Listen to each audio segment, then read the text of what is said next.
Hello students. Disaster management की जो ई lecture series है उसमें अपन नेक्स्ट लेक्चर को देखने जा रहे हैं, है ना। तो इसमें अपन देख रहे हैं कि इसमें अपन को देखना है कि जो अर्ली वार्निंग सिस्टम्स रहते हैं, है ना, डिफरेंट टाइप्स के हजार्ड्स के लिए वो किस किस बेस पे, मतलब कैसे अपन कह सकते हैं कि ये वार्निंग सिस्टम कैसे क्रिएट किया गया है ना। इसको अपन समझेंगे, है ना। सपोज आपने देखा होगा कहीं पे भी अगर हजार्ड्स मतलब डिजास्टर जो भी है, एक मिनट क्या हो गया, ठीक है। तो अपन बोलते हैं कि ये रेड जोन है, ये येलो जोन है ना। तो ये जोन किस बेस पर डिजाइन किए गए, मतलब कैसे अपन को उन्हें डिफाइन किया है कि ये इस जोन में आ रहा है, इस जोन में है। तो ये सारी चीज़ें अपन देखेंगे, है ना। Improving EWS will be enhance the capacity of all appropriate nations agency to deliver a early warning in a timely and effective manner, है ना।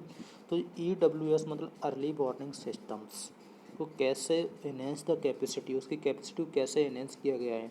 All property national agencies to deliver early warning in timely और effective manner, कैसे timely और effective manner में इसको work करते हैं, है ना। कैसे इसको डिलीवर कराते हैं। तो ये जो भी नेशनल एजेंसीज को कैसे डिलीवर करते हैं, ये सारी चीज़ें अपन देखनी है।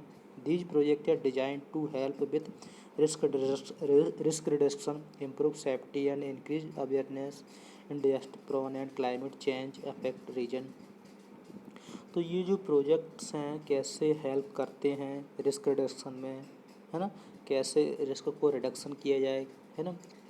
इम्प्रूव सेफ्टी मतलब सेफ्टी को कैसे इम्प्रूव किया जाए, है ना। अवेयरनेस को कैसे बढ़ाया जाए डिजास्टर प्रोन एरिया में, है ना। क्लाइमेट चेंज अफेक्टेड रीजन्स जो भी रहते हैं उनमें, है ना। दी provisions and enhancement of observation and monitoring technologies as well as a capacity building and technical training in how to maintain weather station and use record data, है ना।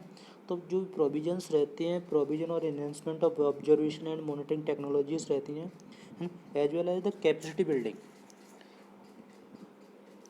ये कैपेसिटी बिल्डिंग्स हो गई and technical training in how to maintain weather, है ना। तो technical training में यही कि मतलब कैसे उनको मेंटेन करना है, कैसे जो वेदर्स का जो है ना उसको कैसे मेंटेन करना है, उसके और उसको रिकॉर्डेड डेटा को कैसे यूज करना है ना। Will support community in becoming a more resilient, है ना। These projects seek to create institutions and infrastructure that address such a disaster as glacial lake outburst flood, है ना। जो भी जो प्रोजेक्ट्स है उसने के क्रिएट इंस्टीट्यूट एंड इंफ्रास्ट्रक्चर को कैसे क्रिएट करते हैं, है ना। देखिए इनके का ग्लेशियर लेक है ना, वाइल्ड फायर हो गए, फ्लड हो गए and other climate related hazards risk हो गए। Providing community with the knowledge they need to respond to such a risk will reduce material losses and threat to human livelihood, है ना। तो अपन कह सकते हैं कि जो भी कम्युनिटीज़ है वो कैसे नॉलेज प्रोवाइड कराती हैं, है ना। किन किन चीज़ों की आवश्यकता है ना। रिस्क के लिए, रिस्क को रिड्यूस करने के लिए, रिड्यूस मटेरियल को लॉस, जो भी लॉस हो रहा है उसको कम करने के लिए, है ना। और ह्यूमन की जो लाइवलीहुड है ना उसको कैसे, है ना, नुकसान कम से कम हो। तो इन सारी चीज़ों के लिए कैसे जो भी कम्युनिटीज़ हैं वो कैसे नॉलेज प्रोवाइड कराती हैं। हाँ, ultimately it make the most vulnerable communities more resilient to climate shocks, है ना। Lessons learn from these initiatives will enable the scaling up of the early warning system in regional and sub regional disaster prone areas. तो जो early warning systems हैं वो regional और सब reason और जो भी डिजास्टर प्रोन एरिया में कैसे उनको इनेबल किया जाता है स्केलिंग अप के द्वारा, कैसे उसका जो मतलब लोगों को बताया जाता है ना, कैसे इनिशिएटिव लिए जाते हैं, ये सारी चीज़ें देखते हैं ना। Climate variability specially during EL nano southern oscillation episodes resulting in drought that cause significant losses particularly affecting the agricultural sector on which nutrients flood food security depend. देखिए अपन जो ड्रॉट की बात करते हैं, ड्रॉट क्या होता है। एक एग्रीकल्चर सेक्टर में अगर ड्रॉट आ गया, है ना, ड्रॉट सिंपल बोलते हैं कि ड्रॉट क्या होता है, एक सूखा होता है। सूखे की वजह से फसल नहीं होती है, फसल नहीं होती एग्रीकल्चर, तो उसका जो पर्टिकुलर जो अफेक्टिंग कौन अफेक्टिंग होगा ड्रॉट की वजह से, तो एग्रीकल्चर सेक्टर पे इसका बहुत बहुत बुरा असर पड़ेगा, है ना। फूड सिक्योरिटी डिपेंड्स, मतलब अब सपोज करो वहाँ पर फसल ही नहीं हो रही है तो फिर क्या होगा, फिर फूड सिक्योरिटी डिपेंड, फूड पे जो डिपेंड है ना उन पर असर उसका पड़ेगा।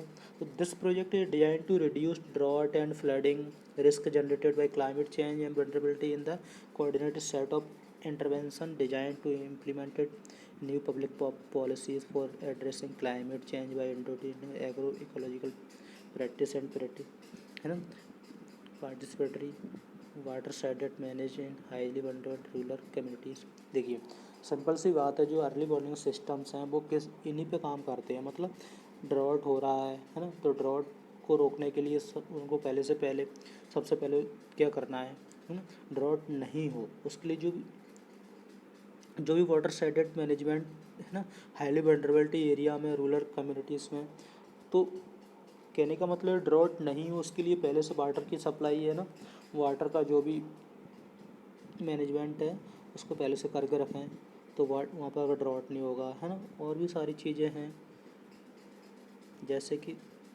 अपन देख रहे हैं, हाँ वाटर को रिड्यूस किया गया है ना। मतलब जो ड्रॉट है ना, ड्रॉट नहीं हो, और भी रिस्क हैं और भी हजार्ड्स हैं, उनके लिए कैसे ये वार्निंग सिस्टम्स काम करते हैं, तो ये सारी चीज़ें हैं इसके अंदर। तो उन्हें बताया गया है कि वाटर शेडेड मैनेजमेंट या हाईली वनरेबिलिटी एरिया में है ना agro ecological practice and participatory, कैसे क्लाइमेट चेंज हो रहा है उसकी इंट्रोड्यूसिंग कराई जाए, है ना।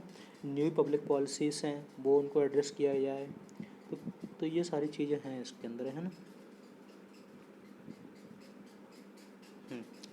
Through targeted investment in water retention, long-term farm planning, and institutional capacity building in local communities, municipalities, and government agencies, the project will validate an adoption scheme as a vehicle for implementation of the national climate change strategies, है ना।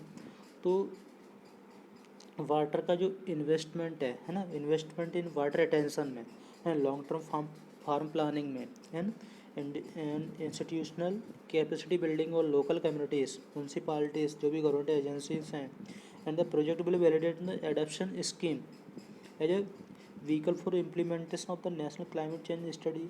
तो जो भी targeted हैं, जो water retention हो गया, इन farm planning हो गई, इंस्टीट्यूशनल कैपेसिटी बिल्डिंग हो गई है लोकल कम्युनिटीज़ में, तो इन पर सारे पे वर्क करना होता है।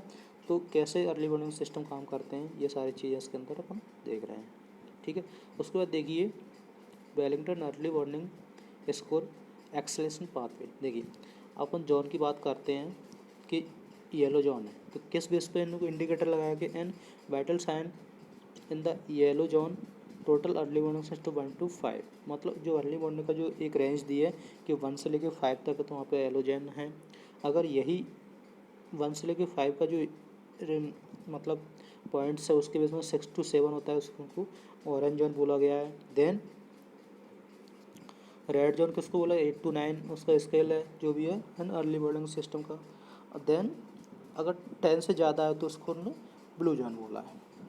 तो ये इंडिकेटर लगाया गया है कैसे उनको जोन में डिवाइड किया गया कि येलो जोन कौन सा होगा, ऑरेंज जोन कौन सा होगा, रेड जोन कौन सा होगा, है ना, ब्लू जोन कौन सा होगा, उनको इस जोन के उसको बेस पे उनको डिवाइड किया गया है, ठीक है। उसके बाद अपन देखते हैं कि जो मैंडेटरी एक्शंस रहते हैं वो कैसे लेने हैं। तो अपन येलो जोन की बात करें तो उसमें देखिए मैनेजिंग पेन फीवर और stress, increasing frequency of vital sign monitoring.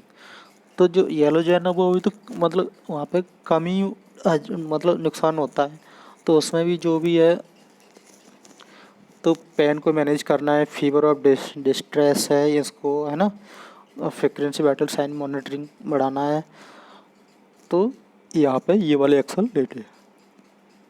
उसके बाद देखते हैं अपन ऑरेंज जोन।